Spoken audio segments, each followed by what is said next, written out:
A woman who learns to sit with herself in silence becomes the most unpredictable force in the room. Not because she intends to dominate, but because she no longer needs to. Silence in a noisy world is misunderstood.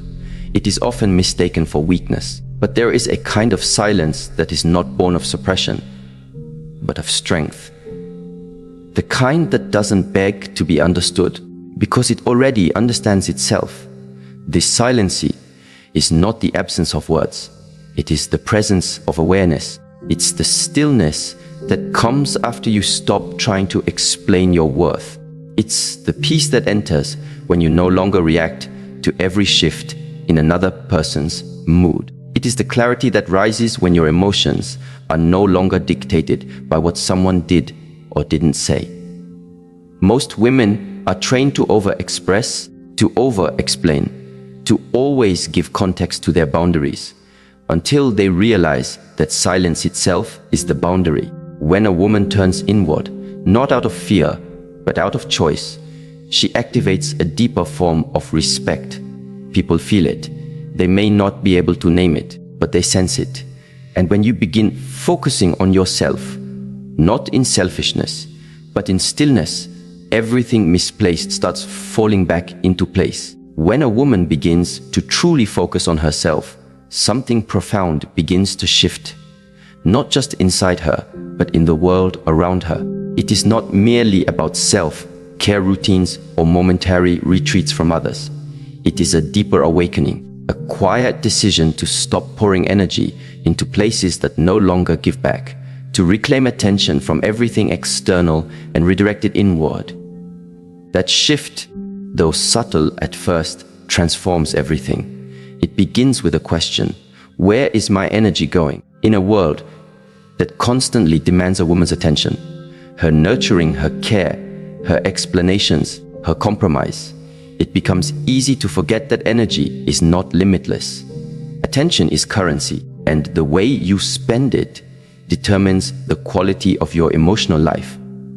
The more you give away without intention, the less you have for yourself. But the moment a woman begins to observe, rather than react, to choose herself rather than chase others, she starts to experience a different kind of power. A power that doesn't come from trying to control others, but from mastering her inner space. Neuroscience has long confirmed this truth. What you focus on grows. This is called the Hebbian principle. Neurons that fire together, wire together. When your mind is always busy trying to fix people, explain yourself, predict outcomes, or worry about how you're perceived, it strengthens patterns of anxiety and over-responsibility. But when you begin to bring your attention back to yourself, your breath, your thoughts, your values, your stillness, you start rewiring your brain for clarity, peace, and purpose. Take the story of Mina, a woman in her late 50s who had spent most of her adult life adjusting herself around others. As a mother, a wife, and later as a caretaker for aging parents, she learned to anticipate needs before they were spoken. But after her children moved out and her caregiving roles ended, she was left with silence. At first, it was terrifying. The noise of other people's needs had been her compass for so long that she didn't know how to navigate without it. But slowly, she began to ask, what do I feel when no one is watching? What do I want when I'm not needed? She started small. Morning walks without her phone, journaling without editing herself, saying no without guilt, and as her attention returned to herself, something powerful emerged. She no longer felt pulled in 20 directions. Her conversations became more intentional. She no longer responded to emotional manipulation with explanations, just calm silence. And to her surprise, people began to treat her differently, not because she demanded respect, but because she radiated it from within. Focusing on yourself is not abandonment of others. It is anchoring within yourself so you don't get lost in others. You begin to recognize your patterns, where you overextend, where you seek validation, where you betray your intuition to keep the peace. And each time you notice, you interrupt the automatic cycle. That moment of noticing is power. It's awareness becoming action. There is a sacred discipline in remembering yourself before you remember others. It requires asking before every yes, whether it's rooted in fear or integrity. It means pausing before reacting. To ask, is this worth my energy? Does this reflect who I am becoming? It's not easy, especially for women who've been conditioned to associate worth with service, silence with weakness, and boundaries with rejection. But in truth, the opposite is real. The woman who focuses on herself is not selfish. She is self-aware, and self-awareness is the foundation of every healthy relationship. Without it, we end up performing roles instead of being present. We absorb moods, mirror dysfunctions, and confuse emotional over-availability with love. But when we are centered within, we can discern between what belongs to us and what doesn't. We no longer take things personally. We stop rescuing people from lessons they are meant to learn. One of the most misunderstood aspects of this journey is the practice of silence. Not the silence of avoidance or passive aggression, but the silence of presence. A deliberate, grounded quiet that listens more than it speaks. That observes without rushing to intervene. That chooses stillness over unnecessary reaction. In this kind of silence, a woman becomes untouchable. Not because she's withdrawn, but because she's anchored. There is something deeply powerful about a woman who does not rush to fill the silence. In an argument, she does not need to be louder to be heard. In relationships, she does not over-explain to earn space. Her calm becomes her clarity, and her silence becomes her boundary. Silence offers something no amount of speaking can provide: perspective. From a physiological standpoint, silence engages the parasympathetic nervous system, responsible for rest, digestion, and deep insight. When we are reactive, we operate from the sympathetic nervous system, fight or flight, which narrows our thinking and clouds judgment. But silence restores our access to higher thinking, creativity, and emotional regulation. It gives us space to see things for what they are, not what we fear they might be. Jasmine, a mid-career professional in her 40s, discovered this the hard way. She was used to defending herself in every conversation, trying to be understood by people who had already made up their minds. Every time someone questioned her intentions or minimized her emotions, she would jump in with explanations, justifications, or arguments. It drained her until one day, during a heated moment with her partner, she paused. She said nothing, not out of resignation, but out of awareness. She realized in that instant that her peace was not up for negotiation. The silence that followed was more powerful than any point she could have made. It unsettled him, not because she was trying to hurt him, but because for the first time, she didn't make herself emotionally available for conflict. She remained present, steady, and calm. That moment changed the dynamic of their relationship, not overnight, but permanently. He began to listen. She began to feel heard, not because he changed, but because she did. We often believe that we must speak more to be seen.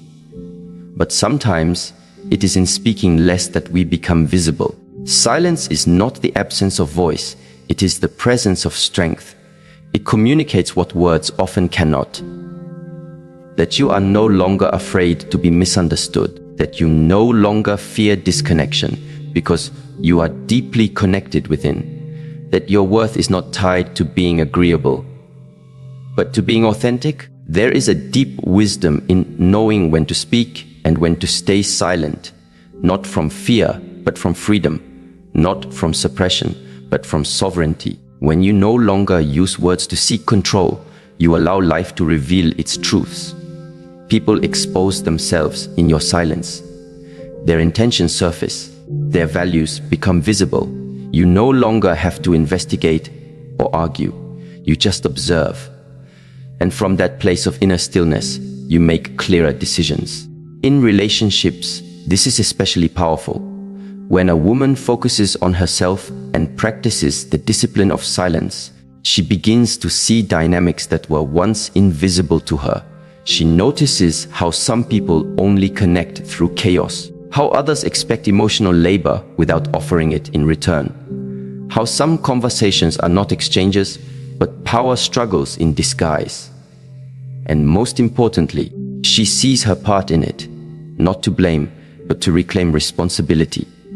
Every moment of silence becomes a mirror, and what you see in that mirror is not always comfortable.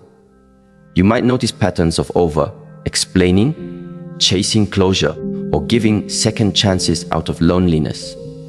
But in seeing them clearly, you stop being ruled by them. You begin to act rather than react, and that alone changes everything. This journey does not require you to isolate yourself, but it does ask you to stop abandoning yourself. It invites you to slow down long enough to ask, who am I without the noise? What do I value when I'm not performing? What emotions arise when I'm not distracted? Silence creates space for these questions. It reveals the internal architecture of your life, the values, beliefs, and wounds that shape your relationships. And once seen, they can be healed, rewritten, aligned. One of the most important realizations a woman can have is this: not everything requires your energy. Not every message needs a response. Not every misunderstanding needs clarification. Not every question deserves an answer. The moment you realize that your presence is enough, you begin to conserve your energy for what truly matters. This kind of self-focus is not a destination. It's a daily practice. A return, again and again, to the present moment, to the breath, to the truth that you don't have to chase what aligns with you. You attract it by being aligned. And so the silence continues, not as an escape from the world, but as a deeper way of engaging with it, with clarity, with discernment, with grace. A woman who focuses on herself and stays silent does not disappear. She becomes more visible than ever, not in noise, but in essence. And the world cannot help but rearrange around her. A woman who learns to master her emotions is not just in control. She is free, free from the chains of overreaction, free from the cycles of regret, and free from the grip of patterns that once dictated her responses. Emotional sovereignty is not about being unfeeling. It's about not being owned by every passing feeling. It's knowing that you can feel deeply and still respond wisely. You can be hurt and still act from alignment. You can feel love, grief, anger, confusion, and still remain grounded in your values. Many people believe emotions are either something to be expressed impulsively or something to be suppressed entirely. But both extremes lead to inner imbalance. One makes you a slave to your reactions, the other disconnects you from yourself. True emotional power lies in the space between impulse and stillness. It is the cultivated ability to feel everything and yet not be consumed by anything. There is a teaching from ancient Eastern traditions that says, control your breath and you control your life. And indeed, modern neuroscience agrees. When a woman pauses and breathes consciously before responding to provocation, her brain shifts from the amygdala, where emotional reactivity is born, to the prefrontal cortex, where logic, reflection, and wisdom reside. This is not just spiritual advice, it is biological reality. Consider the story of Elia, a woman who for years was known for her fire. When someone crossed a line, she met them with intensity. Her voice rose, her heart raced. She fought back with words, proving her intelligence, her sharpness, her refusal to be disrespected.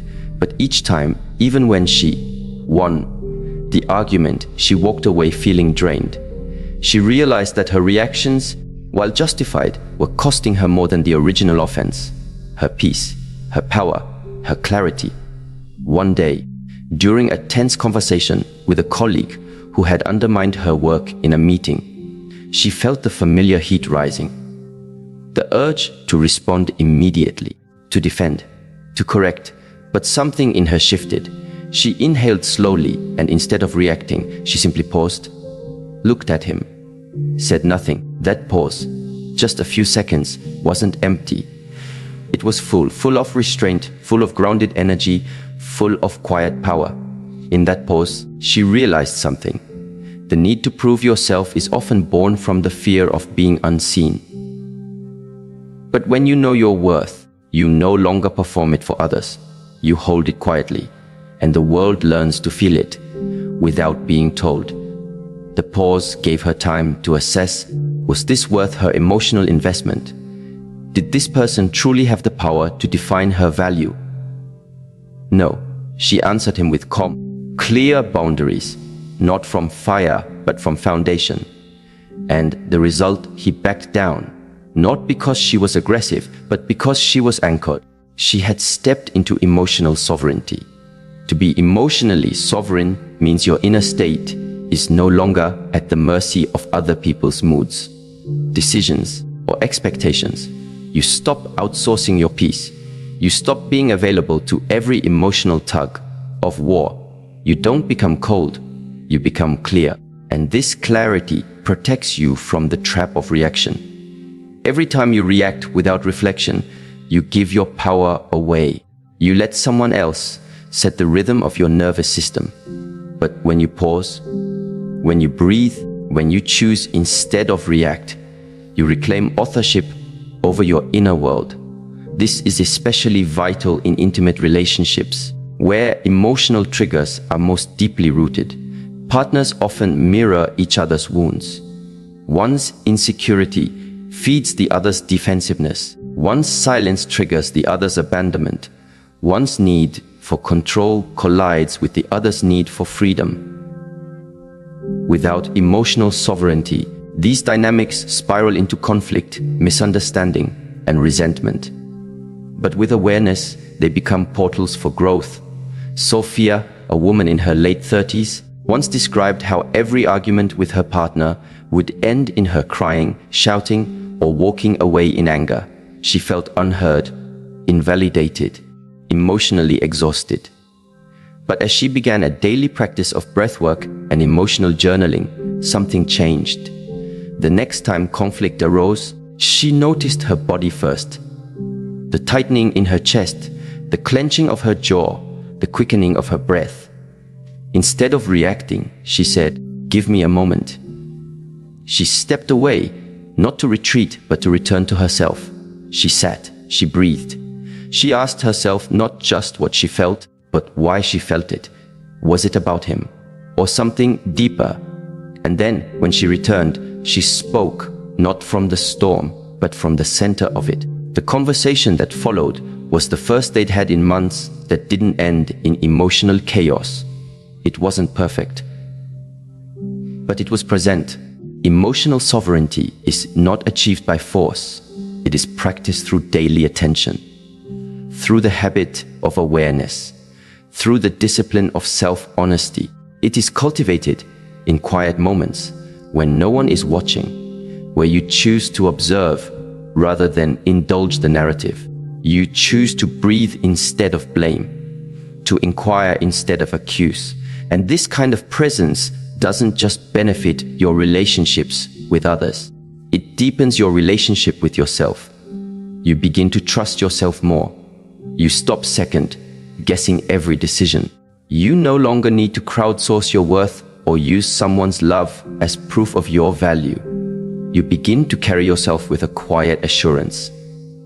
One that says, I know who I am, I know what I feel, and I will no longer abandon myself for comfort or approval. This leads naturally into another kind of transformation, the power of embodied stillness. Not only does a woman's emotional mastery radiate through her words, or lack of them, but it speaks even more loudly through her presence, through how she moves, how she sits, how she breathes, how she listens, and most importantly, how she holds herself when no one else is holding her. The body is not just a vessel, it is a language. It tells others how to treat you before you speak. Posture, tone, eye contact. These are not just social cues. They are energetic signatures. They communicate whether you are grounded or scattered, open or guarded, calm or reactive. When a woman walks into a room with presence, she does not have to announce her strength. It is felt. It is not the presence that demands attention. It is the presence that holds attention. This doesn't come from performing confidence. It comes from cultivating inner alignment. Imagine Maya, a soft-spoken woman who was often overlooked at work meetings.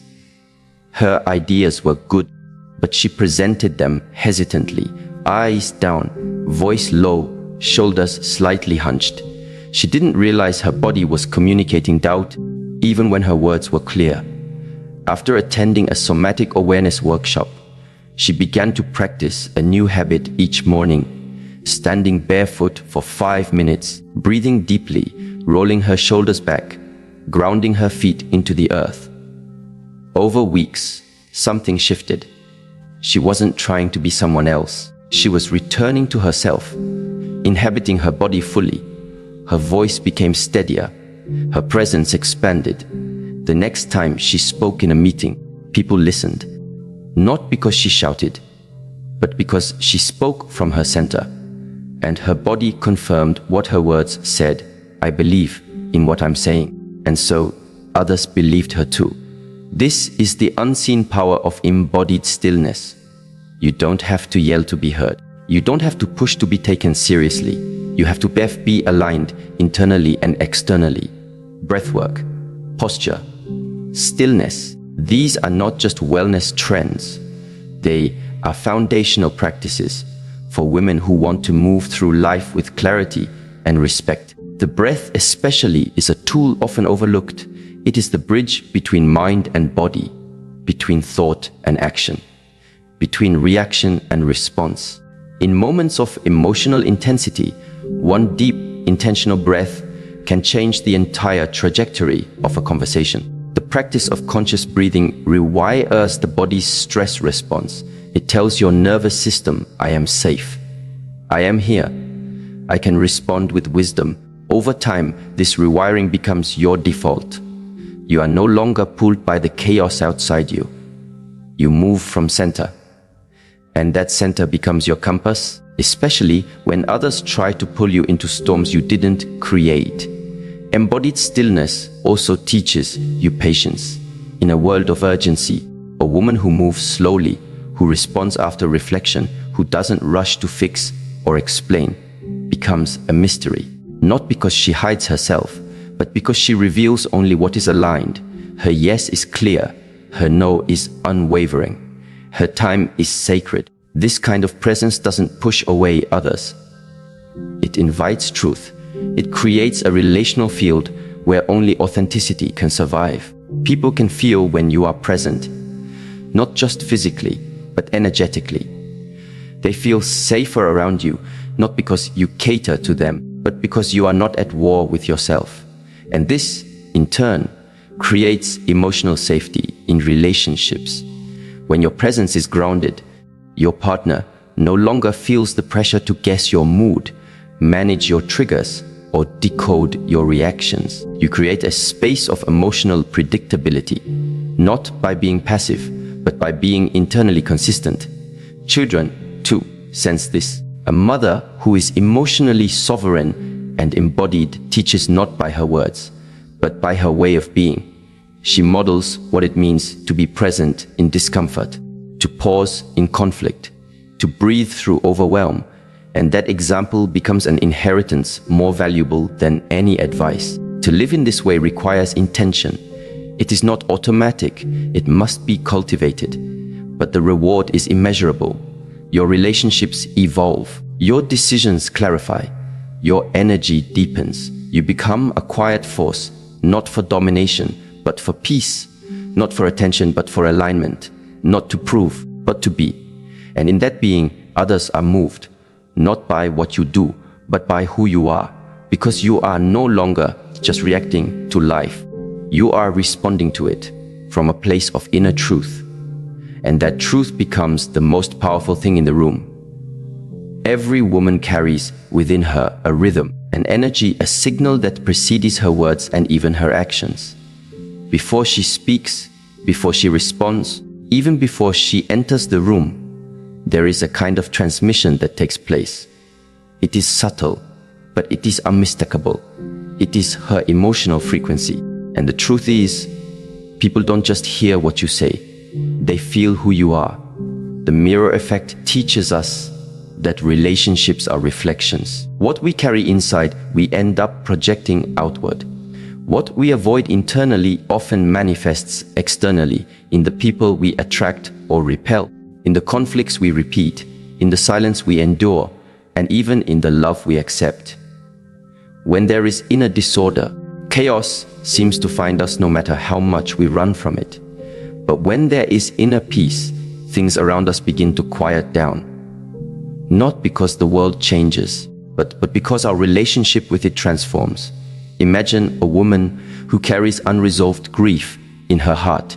She may look composed, even smile in public, but something in her frequency speaks of heaviness.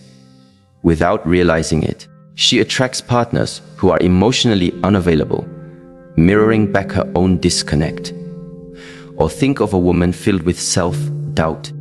She may speak words of affirmation, but her energy subtly communicates hesitation. And so she finds herself in dynamics where her boundaries are tested, her voice is overlooked, her confidence is questioned. This is not to blame, but to awaken. The mirror effect is not punishment. It is revelation. Life keeps showing us through others what we still need to address within. When you begin to center yourself in truth, not performance, not fear, but truth, everything around you becomes clearer, not easier, but clearer. A woman once shared how she kept ending up in relationships where she felt used. Every man she dated seemed charming at first, but would later become cold, controlling, or indifferent. At first, she blamed them. Then she blamed herself. But after deep reflection, she realized she was operating from a subconscious belief that her worth was transactional, that love had to be earned through effort. She was overgiving, over-explaining, and overextending herself in hopes of receiving scraps of affection. Her energy was saying, "Please see me," even when her words said, "I'm fine." When she stopped trying to fix others and turned inward, things changed. She began to sit in silence more often, to listen to her own breath, to observe her emotional patterns. She didn't try to be liked. She tried to be honest. She didn't rush into intimacy. She watched people slowly. And she realized something profound. When she became emotionally consistent with herself, people could no longer manipulate her. She stopped attracting chaos. Her stillness began to act as a filter. The mirror effect doesn't just reveal what is broken. It reveals what is possible. When your internal world is ordered, aligned, and nourished, your relationships become reflections of that harmony. It's not magic, it's resonance. We draw people into our lives who vibrate at a similar emotional level. And as we raise our own frequency, not by pretending, but by healing, our environment begins to shift. People begin to respect your silence because they can feel it's not empty. It's intentional.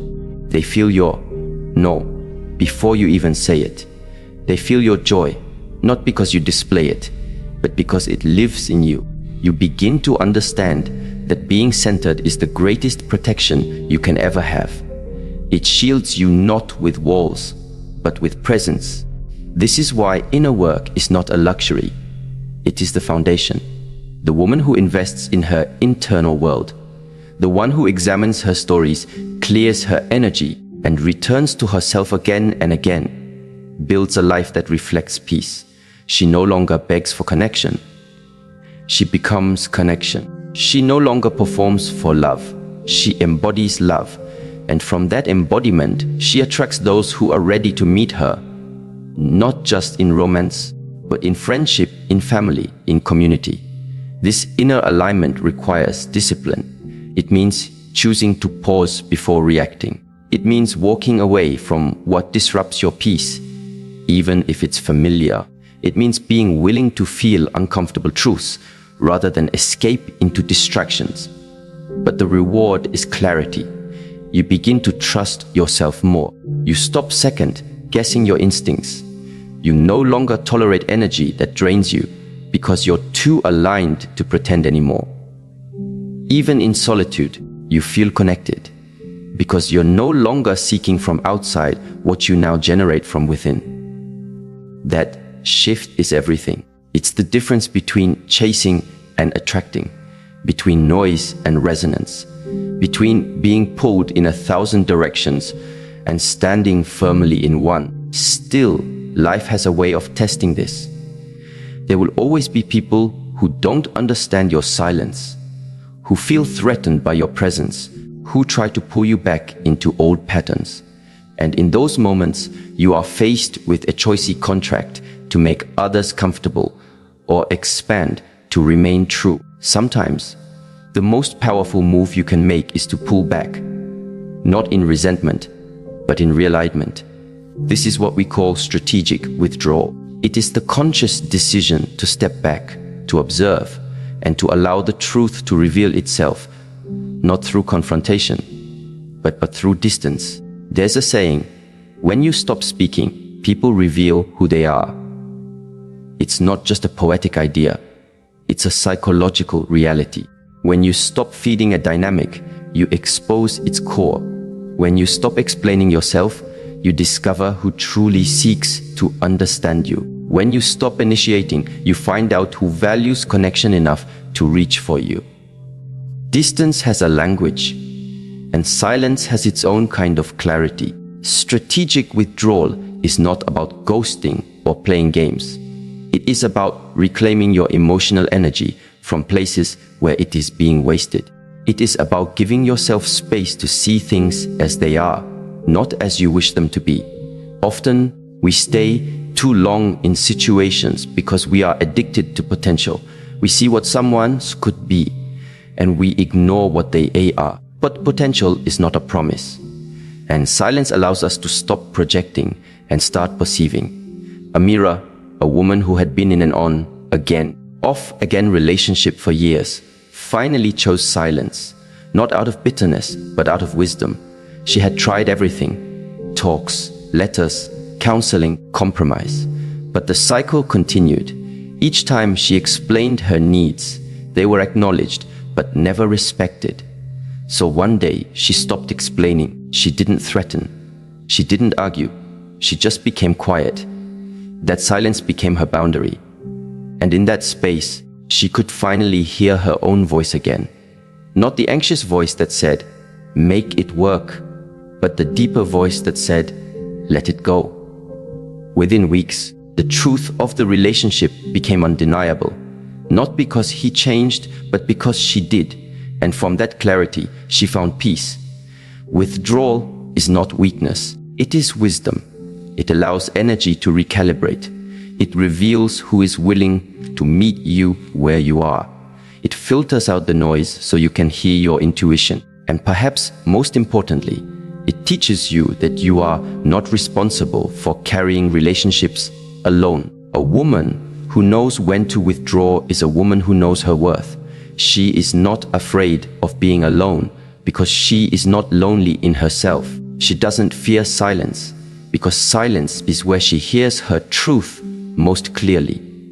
She doesn't chase answers because she knows the right questions will always bring the answers in time.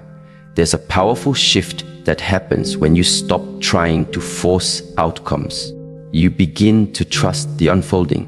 You begin to notice how much energy you used to waste trying to make others see, make them care, make them stay. And in letting go, you reclaim all that energy for your own growth, for your own healing, for your own joy. Some people will call this selfish. Let them, because they've never tasted the kind of self-respect that comes from refusing to betray yourself. Others may call you distant, but what they're really feeling is your energetic boundary. the space you now protect like sacred ground. When you withdraw, not as punishment, but as protection, you allow space for clarity to breathe. And clarity is what guides wise action. It tells you when to stay, when to go, when to speak, and when to let silence do the talking. It teaches you that your presence is not something to offer lightly. It is a gift, a sacred force, and it must be given where it is valued. The woman who practices strategic withdrawal becomes magnetic, not because she's mysterious, but because she's whole. People are drawn to her stillness, her integrity, her strength. But not everyone will be ready for it. And that's okay, because she no longer lives to be understood by everyone. She lives to be true to herself. And from that truth, everything else begins to align, not always immediately, not always without challenge, but always with purpose. Because life supports those who walk in alignment. It clears paths for the woman who is brave enough to walk alone when needed, and wise enough to know when to return. This is the silent wisdom that speaks louder than noise, the quiet presence that echoes louder than performance, and the calm that, once chosen, never truly leaves you again. When a woman chooses to focus on herself and embraces silence not as absence, but as intention, her life begins to shift in profound ways. Not because she forces change, but because she becomes change. She no longer reacts from old wounds, but responds from inner wisdom. She doesn't beg to be heard. Her stillness speaks for her. She no longer pours into what depletes her. She reserves her energy for what aligns with her growth, her peace, and her truth. This journey is not loud. It is not dramatic. It is quiet, steady, and powerful. She learns to see beyond appearances, to feel the energy behind words, and to walk away from noise disguised as love. Her presence becomes her statement. Her boundaries become her protection. Her silence becomes her filter, and slowly, the world around her begins to mirror the world within her. Relationships become more respectful. Opportunities arise without chasing. Clarity replaces confusion. Not because she fixed everything around her, but because she mastered what was within her. The woman who learns to be still, to be present, to be centered in her own truth, she is no longer available for anything less than what she deserves. In her silence, everything unnecessary falls away, and in that space, everything meaningful finds its way home.